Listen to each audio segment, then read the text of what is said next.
Hi, I'm Barry Huff. Welcome back to another podcast on the Lord's Prayer. Now we're looking at the petition, "Forgive us our debts, as we forgive our debtors." Debt relief was a huge issue in Jesus' day, because an extremely wealthy person would have made over 17,000 times as much money as a poor person. And the poor often had to borrow money from the wealthy at enormous interest rates in order to pay taxes to the Roman Empire. So forgive us our debts is asking God to wipe the slate clean and give us a fresh start. You may have heard people pray, "Forgive us our trespasses," which is simply a different translation of the same Greek word, often translated as debts. On the other hand, the version of the Lord's Prayer in Luke uses a different Greek word, which means sins.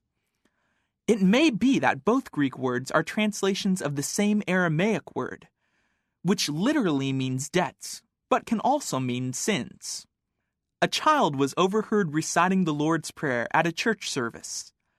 He prayed, "And forgive us our trespasses, as we forgive those who trespass against us." I think he's on to something. The prayer, "Forgive us our debts as we forgive our debtors," is a dangerous request if we don't forgive. In fact, in Judaism, you can't ask God for forgiveness until you ask other people for forgiveness for the sins you committed against them. So on the Day of Atonement, Jews ask forgiveness from God, but on the day before, they ask forgiveness from other people. And the Lord's Prayer does the same thing. It connects God's forgiveness of us to our forgiveness of others.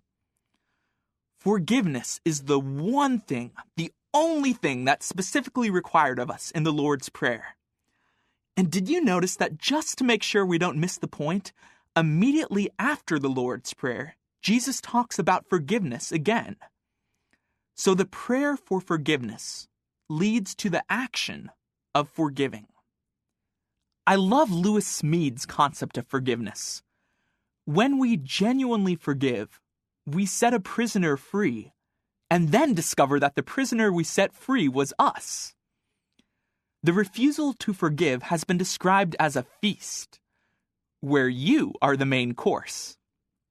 So really, forgiving someone else frees us to move on in our lives. In fact, the Greek verb translated in this prayer as forgive also means to let go, to send away. So we can look at forgiveness as the release of a burden. Forgiveness frees us. As Brian Frost says, "If you forgive, often you can free a trapped yesterday and make possible a different tomorrow."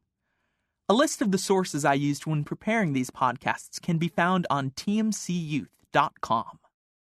This podcast is produced and copyrighted by the First Church of Christ Scientists in Boston.